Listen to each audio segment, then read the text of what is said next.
जय हिंद प्यारे छात्रों, आज आपको अगली class fundamental of soil science के तहत रॉक्स चैप्टर में आपका दूसरा वीडियो क्लासिफिकेशन ऑफ रॉक्स में आप जानेंगे इग्नियस रॉक्स, सेडिमेंट्री रॉक्स और मेटामॉर्फिक रॉक्स के बारे में। इसका एग्जांपल्स क्या होगा और इसके कौन कौन से करैक्टर होते हैं, इस पॉइंट के बारे में आप जानेंगे।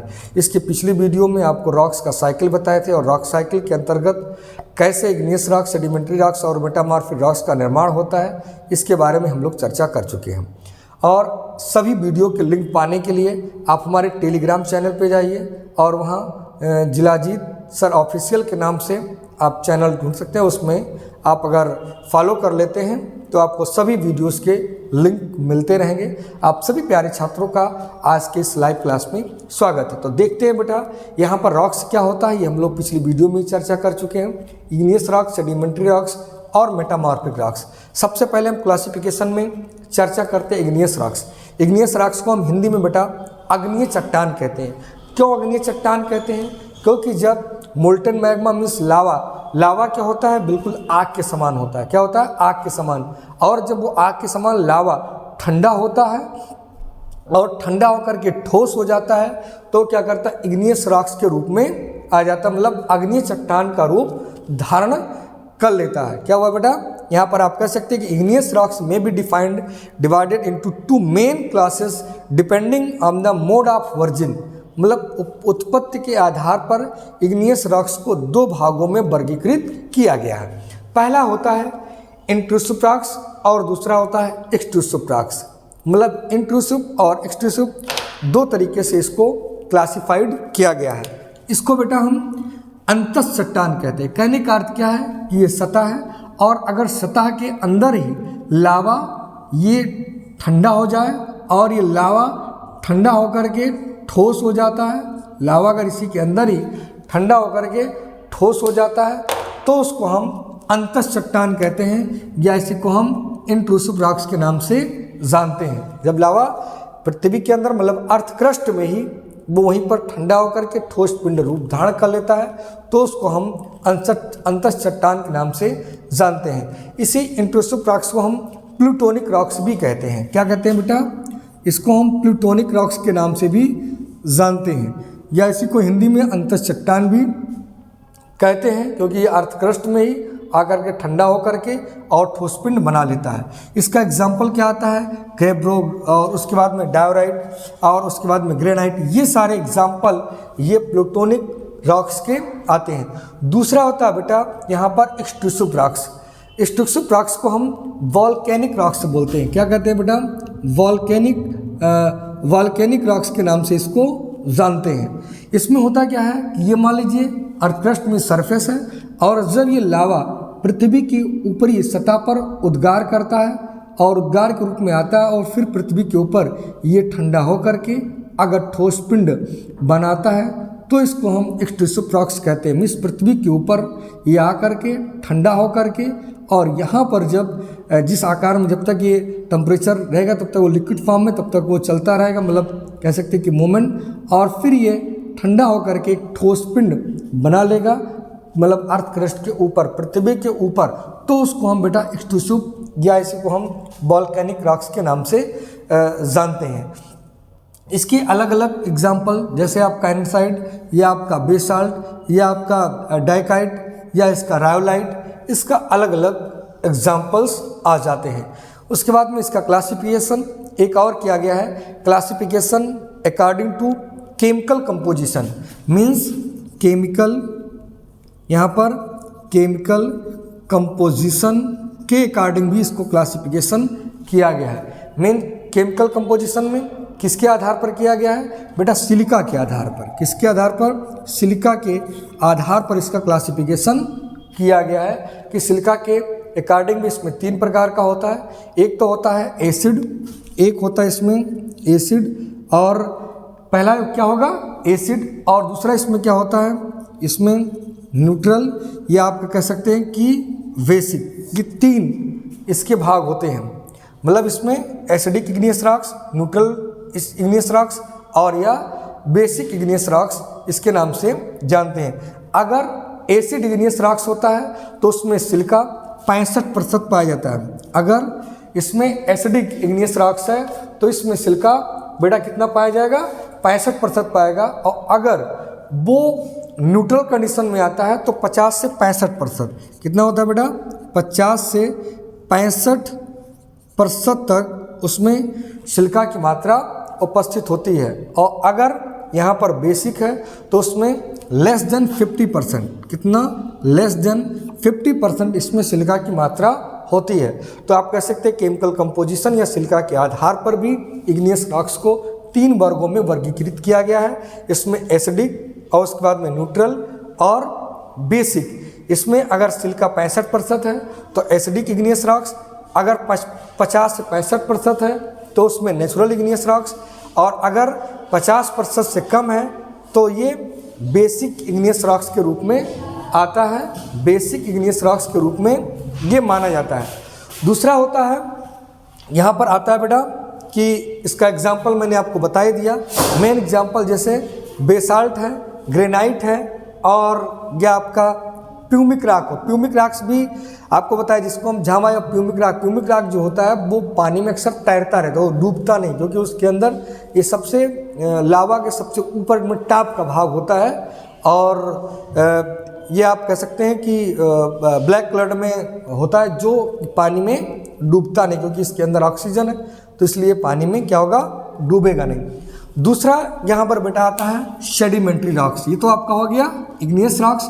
और दूसरा बेटा इसमें जान लीजिए क्या होता है, सेडिमेंट्री रॉक्स। सेडिमेंट्री रॉक्स को इसमें फिजिकल और केमिकल, ये बायोलॉजिकल केमिकल, और या इसको हम बोलते हैं कैल्साइट्स, या इसमें आप फिजिकल भी आप इसको बोल सकते हैं। तो कैसे इसका निर्माण होता है सेडिमेंट्री रॉक्स का, आपको मैंने बताया था कि जब इग्नियस रॉक्स का क्या होता है, वेदरिंग होता है। इसकी पिछली वीडियो में भी चर्चा भी कर चुका। जब इग्नियस रॉक्स का वेदरिंग होता है तो वेदरिंग होने से सेडिमेंट्री रॉक्स का निर्माण होता है। और ये क्या होता है, लेयर बाय लेयर, मीन्स परत के रूप में ये आकर के जमा होता है, इसलिए इसको हम परतदार चट्टान के नाम से भी जानते हैं। क्या जानते हैं, परतदार चट्टान के नाम से जानते हैं। सेडिमेंट्री रॉक्स में बेटा 3 चीज होता है। सबसे पहले क्या होता है कि इग्नियस रॉक्स का क्या होता है, वेदरिंग। क्या होता है, वेदरिंग, मतलब वो टूटेगा, टूटने के बाद एक जगह से दूसरी जगह पर जाएगा, तो उसमें फिर दूसरे पॉइंट में क्या होता है, इसमें ट्रांसपोर्टेशन होता है। इसका ट्रांसपोर्टेशन होता है, मतलब एक जगह से दूसरी जगह पर ये जाएगा, ट्रांसपोर्टेशन होगा। और उसके बाद जा कर के फिर कहीं पर क्या होगा, इसका डिपोजिशन होगा। क्या होगा, डिपोजिशन होगा, मतलब जमेगा। और जहाँ पर आकर के ये जम जाता है उसी को हम क्या बोलते हैं, सेडिमेंट्री रॉक्स बोलते हैं। मतलब इग्नियस रॉक्स क्या होगा, टूटेगा, फिर ट्रांसपोर्टेशन, मतलब एक जगह से दूसरी जगह पर जाएगा। किसके सहायता से, जल या वायु के सहायता से जाएगा। और फिर कहीं पर क्या हो जाएगा, डिपोजिट हो जाएगा। इसलिए यहाँ पर डिपोजिशन की भी क्रिया होती है। और उसके बाद में एक चीज़ में और होता है कि डिपोजिशन होगा, उसके बाद में फिर कंपैक्टनेस होगा, सेगमेंटेशन होगा। ये सब प्रक्रियाएं ये सेडिमेंट्री रॉक्स के अंतर्गत आती हैं। कंपैक्टनेस, सेगमेंटेशन, ये सारी प्रक्रियाएं आती हैं। अब इसके अगर हम क्लासिफिकेशन की बात कर लेंगे तो इसको हम 3, फिजिकली, केमिकली और बायोलॉजिकली, या इसको हम केमिकली को, या इसको हम कैल्साइट भी कह सकते हैं। तो इसमें अलग अलग इसका एग्जाम्पल भी आ जाता है, मतलब भौतिक तरीके से, जो वेदर्ड होना या फर्मेंटेशन होगा, और ट्रांसपोर्टेशन और डिपोजिशन। तो इस तरीके से जिस रॉक्स का निर्माण होगा वो सब टोटल आपका किस में आ जाता है, मैकेनिकल के अंतर्गत आ जाता है। मैकेनिकल या फिजिकल, कई नामों से उसको हम जान सकते हैं। इसमें आपका एग्जाम्पल जैसे इसमें सैंडस्टोन है, इसी के अंतर्गत आता है, शैल है, और ये सब एग्जाम्पल इसमें मुख्य रूप से आ जाता है। अगला फिर आपका आता है बायोलॉजिकल में, जो ऑर्गेनिकली या बायोकेमिकली, कई नामों से इसको जान सकते हैं। मतलब जो मुख्य रूप से जो भी ऑर्गेनिक डिकम्पोजिशन के द्वारा जिन चट्टानों का निर्माण हुआ है उसमें होता क्या है कि जैसे प्लांट या ह्यूमन या एनिमल्स, जो भी ऑर्गेनिज्म हैं, जब वो काफ़ी समय तक क्या होते हैं, ग्राउंड लेयर, मतलब अंदर पड़े रहते हैं, जमे रहते हैं, तो किसी न किसी चट्टान के रूप में परिवर्तित हो जाते हैं, और वो जिस चट्टान के रूप में परिवर्तित होते हैं उसी को हम क्या बोलते हैं, बायोलॉजिकली सेडिमेंट्री रॉक्स के नाम से जानते हैं। इसमें कोयला या आपका चीटर या इसमें पीट, मग, ये सब इसके एग्जाम्पल में आते हैं। इसी में पीट भी आता है। अगला आपका होता है केमिकली, मतलब जो रासायनिक तरीके से इसका निर्माण होता है, रासायनिक रूप से जो निर्माण होगा, मतलब इसमें फॉर्मेट तो रासायनिक तरीके से निर्माण होगा, जो रासायनिक क्रियाओं के द्वारा होगा, तो इसमें आपका डोलस्टोन या आपका इसमें लाइमस्टोन, ये सब मुख्य रूप से केमिकली के अंतर्गत आता है। तीसरा होता है बेटा इसमें मेटामॉर्फिक, इसी को हम हिंदी में रूपांतरित चट्टान भी कहते हैं। क्या कहते हैं? इसको तो हम क्या बोलते हैं? औषधि, और इसको क्या बोलते हैं? रूपांतरित चट्टान के नाम से जानते हैं। तो रूपांतरित मतलब रूप का परिवर्तन होगा। तो यहाँ पर रूपांतरित, इसमें चेंज फ्रॉम मतलब चेंज इन फ्रॉम मतलब क्या होता है? इसमें चेंजिंग होता है। रूपांतरित मतलब नाम से स्पष्ट रूप का परिवर्तन। आपको पिछली वीडियो में भी बताए थे कि किसका चेंज होगा तो किस रूप में ये निर्माण होगा। मतलब जो भी आपका प्राइमरी या सेकेंडरी मतलब इग्नियस या सेडिमेंट्री रॉक्स जो होता है, जब इसके ऊपर ताप या दाब का प्रभाव पड़ता है तो इससे यह अपने रूप में परिवर्तन कर देता है, और रूप के परिवर्तन होने से जिस चट्टान का निर्माण होता है उसी को हम रूपांतरित चट्टान के नाम से जानते हैं। अब इसमें दो प्रकार का होता है, एक फोलेटेड और एक नॉन फोलेटेड। दो प्रकार से इसमें चेंज हो जाता है, या इसमें तीन ये भी होता है, हाइड्रो, थर्मो और डायनमो, तीन प्रक्रिया होती है।